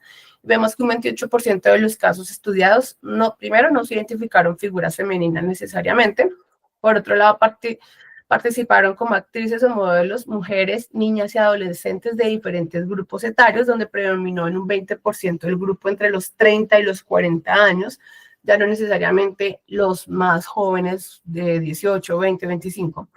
El 20% de los spots analizados emplearon solo figuras femeninas en su pieza comercial frente a un 50% de los comerciales donde hay participación tanto de hombres y mujeres. Entonces vemos que acá ya no hay un mayor interés en que sea la figura femenina la que esté en todas las piezas comerciales, sino que ya hay de una u otra manera una igualdad donde aparecen las dos figuras. Hay diversidad de fenotipos y diversidad de roles. Entonces, la feminidad concebida desde mujer joven en edad, mujeres que practican deporte, también hay mujeres hogareñas, mujeres cotidianas. Cuando se habla de mujer cotidiana, pues se habla de que no se ve ni la modelo espampanante, voluptuosa, sino pues una mujer, de hecho, predomina mucho la ropa suelta. Mujeres también habían rubias, también había mujeres negritas, mujeres altas, delgadas, gorditas. Entonces había una diversidad en cuanto a fenotipos. En cuanto a la masculinidad, entonces el 12% de los comerciales analizados no había presencia masculina. Entonces ahí vemos que hay un porcentaje de comerciales donde no había ni presencia ni femenina ni masculina, sino era el comercial que se hace hoy en día solo con desarrollo digital, se muestra la marca, el producto de pronto en su envase, una voz en off y nada más. No hay un cuerpo ni femenino ni masculino. Se identificaron patrones que rompen el típico hombre varonil y fuerte, hombres vanidosos, hombres que manifiestan dolor, hombres colaboradores, hombres disfrutando del tiempo con sus hijos, sus familias, hombres hogareños, hombres haciendo mercado, hombres cariñosos y también con diversidad de género. Entonces, eso es algo que pues creo que acá la audiencia presente sabe que pues años atrás eso no se podía ver. Primó el grupo etario entre los 30 y los 40 años, igual que en los comerciales donde aparecen mujeres. Hay diferentes roles, diferentes fenotipos, sin presencia de cuerpos atléticos o marcados, sin preferencia, perdón. La característica tradicional del hombre protector se reflejó siempre en un entorno familiar, no en ese entorno machista que de pronto veíamos anteriormente. Cuidando de su pareja, cuidando de los hijos, ayudando en temas relacionados al hogar y pues que implican protección y cuidado. Entonces acá hay hombres gordos, hombres con experiencia, hombres homosexuales, doctores, mensajeros, farmacéuticas. Entonces vemos hombres mercando, vemos esa combinación. Cuerpos y narrativas visuales. Entonces, por este lado, en un 14% de los casos no hay presencia ni de cuerpos femeninos y masculinos, como les mencionaba. En la red semántica de cuerpos predomina el código de cuerpo cotidiano, el cual hace referencia a cuerpos delgados, pero no tonificados ni voluptuosos o atléticos. Las tomas en su mayoría hacen referencia a enfocar la cara, la sonrisa, las manos y generalmente a presentar el producto. Ya no es una toma tratando de resaltar curvas, de pronto una mujer voluptuosa o un hombre mostrando un cuerpo atlético, sino las tomas se enfocan en mostrar el producto y las partes que más sobresalen en los modelos es su cara, su sonrisa y las manos. Por la parte de las narrativas visuales, entonces por esta parte tenemos que en la mayoría de los comerciales predominaron mantener una excelente iluminación, fondos claros, predominó el blanco y el azul, solo hubo como 3 casos donde se notaron algo coloridos, pero porque las marcas tenían como esa asociación a colores fuertes como naranja, rojo, pero de resto predominó el blanco, predominó el azul. El producto en la mayoría de casos aparecía en primer plano, las tomas enfocaban principalmente el producto, no los actores ni actrices, predominaron tomas de medios cuerpos, no de cuerpos completos, y encuadres de las manos manipulando los productos, ¿sí? Acá vemos algunas emociones que predominan, gestos de alegría, libertad, sensibilidad al dolor, ternura, gestos que aparentan dolor, alivio, felicidad, buena iluminación, fondo claro. Por acá vestuarios también diversos, vestuarios elegantes, futuristas y ropa suelta. Fue uno de los elementos que más se observó en la mayoría de comerciales. La mayoría pues presentaban sus modelos con ropa suelta. Muy poquitos presentaban pues ropa ajustada al cuerpo, tratando de hacer relevancia en el cuerpo de sus modelos. En cuanto a la diversidad y roles de género, podemos mencionar que al analizar de manera individual cada spot, se identificó que un 54% de los casos no se percibe alguna manifestación de diversidad, excepto ya lo mencionado, que es los fenotipos, la diversidad en edad, que son los que más hemos hecho hincapié. La variable que más predomina es diversidad etaria con 11 citas, racial con 10 citas, y también se aprecia diversidad étnica. Diversidad de sexo, solo creo que habían 2 casos, y en un caso de diversidad de género, diversidad en cultura, 2 casos. Ay, perdón. Y acá, por último, entonces, en cuanto a la parte, pues, de los roles sociales, se observan mujeres músicas, empleadas, empoderadas, mujeres siendo mamás, pero a la vez reflejando que son empleadas o independientes. Entonces, eso es importante, ya se sale del concepto de que la mujer siempre es solo la ama de casa. La dan en diferentes roles siendo mamá, pero también a la vez el comercial implica que la mujer trabaja, tiene su dinero, puede hacer sus compras, etcétera. Con relación a los hombres, se observaron roles de mensajeros, farmacéuticas, empleados, senderistas, gamers, doctores, odontólogos, etcétera. Y pues en un solo caso daban como que el hombre al volante nada más. Pero también vimos un comercial de una marca de carros donde curiosamente quien mostraba el vehículo y hacía toda la demostración era una mujer.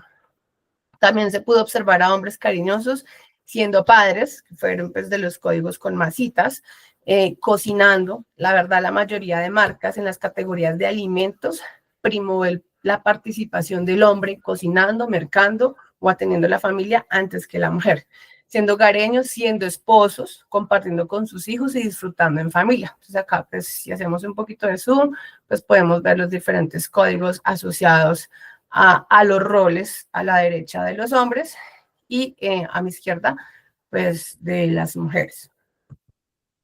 Y en conclusión, pues con relación a lo documentado en los últimos 10 años, se evidencia un cambio notorio en la forma de realizar publicidad, no solo en Colombia, sino en diferentes países. En la parte de discusión del artículo, pues a mí me pareció bastante interesante ver cómo las bibliografías de 10 años atrás, todo el tiempo, pues decimos acá, martillaban en términos de que el rol de la mujer era sexista, sensual, la mujer como objeto sexual, la mujer no se vendía el jabón o el champú, sino se vendiera el cuerpo de la mujer, etcétera, etcétera. Y vemos que realmente ha habido un cambio significativo tanto desde las marcas como desde las audiencias. Con relación a los estereotipos de rol, también los comerciales analizados muestran cómo se ha cambiado esa percepción de gestión de marca, dando respuesta a las necesidades y realidades cotidianas de los nuevos hogares. Eso también me ha parecido muy interesante. En estos casos se percibió mayor notoriedad de las tomas donde aparecen tareas del hogar, que ya les mencioné, el hombre participando. Del mismo modo, el rol del papá, creo que anteriormente pues no era muy común ver al hombre participando en ese ejercicio de no solo de cocinar, sino de ser papá, disfrutar y compartir con sus hijos y su familia. Y frente a las narraciones, priman las voces masculinas en las voces en off, lo que también abre una puerta a futuros estudios.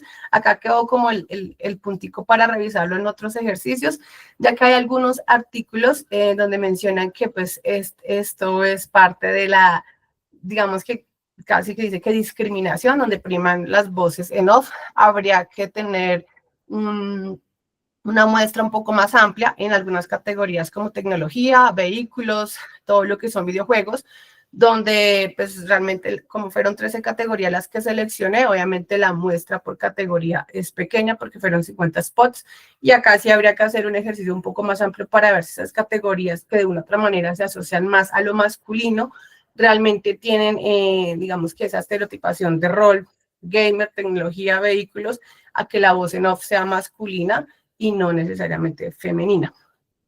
Y pues ya, eso fue todo. Muchas gracias. Pues muchísimas gracias a ti, Angélica, por esta exposición y por el análisis tan minucioso con el LACTI que has hecho en las dos intervenciones. O sea que muchísimas gracias, porque la verdad es que se ve ahí un trabajo meticuloso y concienzudo, vamos. O sea que enhorabuena. Pues mira, vamos a pasar ahora precisamente también a otra persona, profesora, que también ha investigado temas de fútbol, pero en este caso en su dimensión estética, análisis no al racismo de la Liga más uso 33 en la generación ansiosa. Por lo tanto, Cristina Aguado, cuando quieras, adelante.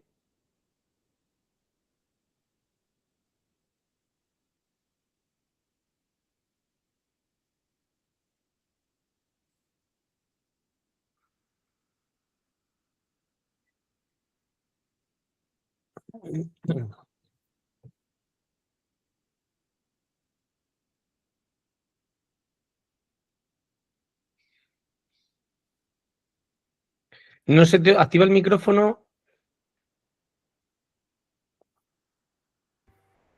Sí, perdona, que no lo podía ver con la cámara. Ahora. Bueno, buenas tardes, soy Cristina Aguado, profesora de la Universidad Francisco de Vitoria, y candidata doctoral de la Universidad Católica de Valencia dentro de lo que son los retos del siglo XXI en cuanto a humanidades y antropologías visuales. En concreto, esta comunicación se centra en un análisis respecto a una campaña concreta que se hizo en marzo de este año, en el 2025, donde la Liga, a través de la asociación de diferentes clubes, propone una campaña dentro de lo que es el concepto de la responsabilidad social corporativa. En concreto, es una campaña que lleva como mensaje concreto que es no al racismo. Desde lo que es el concepto de no al racismo, nos encontramos que hay una situación particular que se está viviendo en todos los países, ¿no? Por un lado, hay un contexto que es que el 30-40% de la población que tenemos en el caso de España es inmigrante y está reportando pues, unos datos de discriminación dentro de lo que es las actividades deportivas, pero también las actividades culturales, que está llamando la atención desde el punto de vista del propósito social en las empresas. En este sentido, el 35% de los españoles están percibiendo que hay un problema real. El crecimiento que se está teniendo a la hora de la regularización de inmigrantes está haciendo que, por otro lado, los valores en la sociedad española no se estén dando desde la misma vertiente. Esto está llevando a que en el fútbol cada vez se escuchen más insultos racistas que están afectando tanto a jugadores que son africanos o latinoamericanos. Esto ha sido denunciado por los diferentes clubes, por la FIFA y, en concreto, por la Liga. Por lo tanto, la Liga, como miembro institucional que representa, tenía que involucrarse de alguna forma. En este sentido, lo que busca es generar a través de la artificación una respuesta artística y vincula una campaña con un artista reconocido a nivel internacional de España en el arte urbano, pues el crisol desde el punto de vista de las humanidades, un mural que fusiona a diferentes colectivos, diferentes etnias, diferentes tribus. Esto permite que en este estudio se estudie desde el punto de vista de Malinowski la evolución del rito como parte de miembros de tribus y colectividades que se están dando en el entorno del ecosistema digital. Otro de los datos claves es la percepción social. En el caso de la FIAP hay una percepción social de un 35% respecto a que se considera que el racismo es un problema creciente. Entre un 30 y un 40% de la población aparece en los últimos datos del CEDRE, hablan de haber sufrido discriminación dentro de los clubes deportivos y entre un 87% de diferentes aficionados de clubes están reportando que creen que los clubes deberían hacer campañas en este sentido. Por lo tanto, recoge el testigo la Liga y creo que es interesante investigarlo desde el punto de vista de esa dimensión estética. La artificación del fútbol, por lo tanto, lo que hace es que el deporte se convierte en un mecanismo de comunicación a través de las sensibilidades que da o hibrida el arte dentro del deporte. Esa hibridación supone juntar dos disciplinas, una artística y una cultural, que es el deporte que lo que hace es combinar diferentes expresiones que se están dando dentro del entorno cultural en el crecimiento que estamos teniendo a nivel de tribus y de comunidades, en el entorno digital y en el entorno físico. Esto nos lleva a tener que trabajar con nuevas estéticas y esa fusión donde se crea una estética del deporte más inclusiva, más diversa y que es capaz de transformar los diferentes ritos sociales, genera, yo creo que un interés desde el punto de vista académico. Por otro lado, nos encontramos con una situación particular dentro de lo que es la generación Z. La generación Z tiene la generación Z tardía, que son aquellas personas nacidas a finales de los años 90, pero tenemos la generación Z más cercana a la generación alfa, que son los jóvenes entre el 2010 y 2011. Estos jóvenes vivieron la pandemia, sufrieron diferentes situaciones de salud mental que ha llevado a que diferentes investigadores a nivel académico y profesional estén considerando una nueva generación dentro de la generación Z, que es la generación ansiosa. Son jóvenes hiperconectados que valoran la autenticidad de los mensajes, que se sienten presionados por las diferentes marcas en los medios convencionales y que buscan experiencias emocionales. esto está llevando a que dentro de el marketing también estemos hablando de esta generación. Por lo tanto, la generación ansiosa supone un nuevo segmento, un microsegmento a valorar en diferentes estadios, ¿no? Desde el punto de vista artístico, desde el punto de vista deportivo, desde el punto de vista cultural o desde el punto de vista educativo. En esta comunicación nos centramos justamente en el mundo deportivo. Hay una alta carga emocional que ellos están demandando y acuden a los partidos de fútbol para liberar el estrés, la ansiedad, pero también hay una búsqueda de ese valor psicológico que aporta la comunidad, la tribu, a la hora de vivir este esparcimiento social. Hay una gran sensibilidad en esta generación, están muy preocupados por el racismo, por la diversidad, por el cambio climático y sobre todo por la salud mental. Hay una búsqueda de esa autenticidad de cara a estas realidades cada vez más complejas con las cuales se tienen que implicar las empresas, las organizaciones, y por otro lado nos encontramos con un consumo cada vez más participativo, donde las redes sociales, los TikTok, los memes, están generando una apropiación emocional de lo cotidiano. Por lo tanto, tenemos que estar con esos códigos. Esto nos lleva a que el consumo de los deportes también se busca como una forma experiencial desde el punto de vista emocional e incluso terapéutico. La metodología que se ha llevado en esta comunicación es, por un lado, analizar las emociones que ha despertado la campaña de No al Racismo, desde el análisis con estudiantes universitarios, es parte de una tesis doctoral. En este caso se ha extraído un estudio específico para esta comunicación con 50 alumnos ya seleccionados dentro de la generación ansiosa que reportan estar en tratamientos psicológicos por ansiedad o por trastornos derivados de la ansiedad. Hay un análisis también visual y semiótico de la interpretación de los símbolos y los mensajes que se han trasladado por parte de la Liga en la comunicación, una observación indirecta de todos los procesos creativos que ha hecho la Liga y de documental de la campaña con las diferentes piezas creativas y este cuestionario que os decía de corte emocional.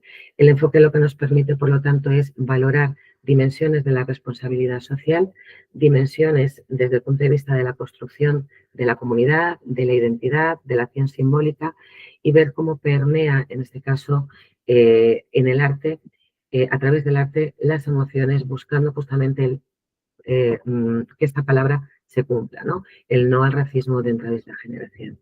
El vincularlo con Suso 33 como artista urbano que se inicia en los años 80 dentro de este arte se ha consolidado con exposiciones tanto en el Reina Sofía, Fundación Telefónica, vinculaciones con centros culturales en Nueva York, en Ámsterdam, diferentes acciones vinculadas con el Instituto Cervantes y muy vinculado con personas en comunidades con diferentes cargas psicológicas e inclusivas, permitió que la Liga pudiera encontrar un mismo código de comunicación a nivel de lo que es la persona, la marca, lo que identifica también el artista. Se caracteriza además por una estética muy vinculada a un mensaje muy sencillo, una silueta humana, un gesto o una mancha y además también tiene una vinculación con ese compromiso social donde ha reivindicado siempre el valor pictórico frente al poder. Y es aquí donde la Liga ve que puede haber una conexión simbólica, porque la generación ansiosa decodifica antes lo visual que lo textual. La campaña, por lo tanto, de No al Racismo en su estrategia digital lleva una estrategia multicanal, dual, dentro de lo que es un mensaje racional y emocional. En el mensaje racional ha actuado a través de una lógica argumentativa, donde el racismo no puede tener lugar dentro del fútbol, con denuncias legales, sanciones y herramientas que le han permitido monitorizar todo el mood que se ha generado en 2 semanas. El mensaje emocional se transmite a través de las imágenes simbólicas, a través de la artificación del arte de Suso 33, buscando provocar empatía, indignación y una reflexión estética. Esta combinación racional por parte de una institución como es la Liga y emotiva a través del arte con la vinculación con Suso 33, pues busca generar un simbolismo a través de los diferentes elementos que se utilizan en el deporte, ¿no? Los balones, las camisetas, rostros identificativos a través de un customer profile, ¿no? De diferentes etnias y transmitiendo pues, un espacio libre del racismo. Para ello, este estudio, a través del análisis que se hizo en las redes sociales, se pudo vislumbrar bueno, pues un alcance de más de 3 millones de impresiones totales en las 2 primeras semanas, 1.200.000 usuarios alcanzados a través de audiencias diversas y comprometidas. Si nosotros entramos dentro de estos datos, podemos ver que están dentro de la generación Z la gran mayoría de los usuarios que interaccionaron en esas 120.000 reacciones a través de medición de NPS, en este caso positivos. El 75% de los resultados daban un NPS positivo, con un análisis a través de procesamiento del lenguaje natural que aplicamos. El rendimiento de las plataformas, la verdad es que coincide con el tipo de las redes sociales que están vinculados a la generación Z, donde se busca esa comunicación simbólica a través de narrativas cargadas de significado social y político. También se observa, tanto en Instagram como en TikTok, una construcción de la identidad a través de esas formas de resistencia cultural y expresiva que es la combinación del arte urbano con el deporte. Y en este caso el arte ha actuado como un catalizador de ese crisol, justamente que reivindica el artista, pues consiguiendo más de 500.000 de visualizaciones en TikTok, 400.000 interacciones, un contenido que se ha viralizado ganando a los medios y apareciendo en diferentes televisiones públicas e internacionales. Y por otro lado, un hashtag de no al racismo que alcanzó más de 2 millones de impresiones con una audiencia muy polarizada entre los 18 y los 34. Al aplicar el cuestionario que hicimos a los 50 alumnos, lo que buscábamos eran medir dentro de lo que es la rueda de las emociones de Puckett y de Malinowski, aplicar si se podía haber conseguido la máxima que tenía la Liga, que era transformar en este colectivo y generar un grito ritual dentro de la comunidad ansiosa de no al racismo. Y esto lo pudimos ver a través de la interpretación del mapa emocional con los datos recogidos en el cuestionario, donde dentro de la valoración de escala de Likert obtuvimos una valoración de 4,6 para la empatía, es decir, la emoción dominante es que habían sentido empatía con respecto a las diferentes causas que se habían visto en podcasts, en intervenciones en diferentes blogs, a través de las diferentes páginas web, la camisa que lucieron durante esas 2 semanas todos los clubs en sus diferentes intervenciones en partidos que se jugaron. Entonces, la empatía, en este caso, llegó como mensaje a los estudiantes a los cuales se les hizo el cuestionario y se sintieron parte de la causa y conectados, además, con lo que el mensaje racional que se estaba transmitiendo.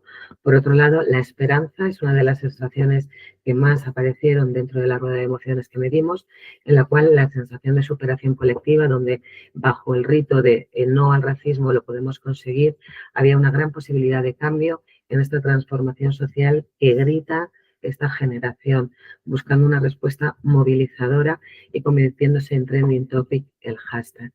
Por otro lado, otra de las emociones que también pudimos ver contrastada a través del cuestionario fue el orgullo, donde la valoración estética y ética de esa artificación entre el deporte y el arte permitió que el orgullo por la causa permase más rápidamente y el arte se pudiera valorar como una expresión que casaba perfectamente con el mensaje que se estaba transmitiendo, ya que es una de las generaciones que más se identifican con el arte urbano.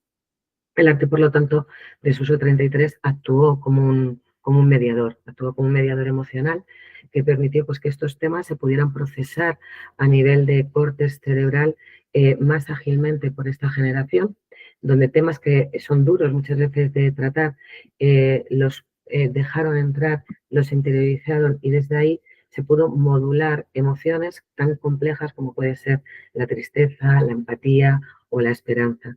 Hemos comprobado a través de la metodología que se confirma que campañas sociales vinculadas con el arte permiten sentir y no solo pensar estos mensajes que muchas veces a nivel institucional cuesta trasladar, y más cuando hay detrás una búsqueda de un cambio de comportamiento en los usuarios, ya sean los hinchas de los partidos, ya sean las personas que visionan los partidos, los seguidores de los diferentes partidos o aquellas personas que se ven movidas a estas diferentes actividades socio-recreativas. Muchas gracias. Pues muchísimas gracias, Cristina. Y yo creo que había alguna conferencia más, pero no los veo aquí presentes, a no ser que esté equivocado o no los vea yo aquí. ¿Hay alguien que esté en la sala que no haya defendido su comunicación? No.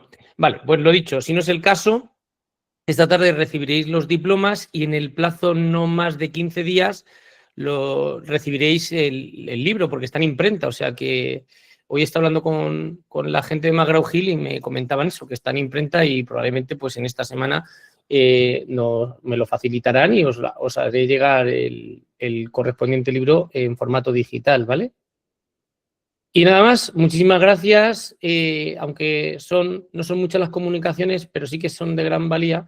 Y bueno, pues mantenemos todavía ahí el tema de seguir avanzando y bueno, pues en dar visibilidad a la comunicación especializada y bueno, pues dando soporte todavía a que esta disciplina pues siga caminando, ¿no?, su curso. Y la verdad es que hay trabajos muy buenos que me pude leer en revisiones y demás, otros no todos, pero algunos sí. Y nada, daros las gracias por confiar en el Congreso.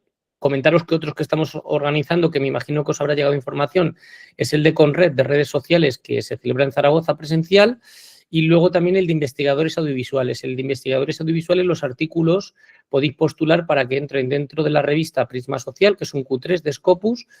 Y nada, encantados de volver a veros y bien sea por congresos o bien sea por Madrid, o en el caso de Angélica, pues a México no llegamos, o a Colombia, perdón, pero estamos aquí, o sea que sirva también para generar lazos, relaciones y networking, ¿no? Que he visto cosas que pueden ser interesantes y que se pueden buscar vías para generar sinergias entre las investigaciones que desarrolláis en ambos sitios, ¿no?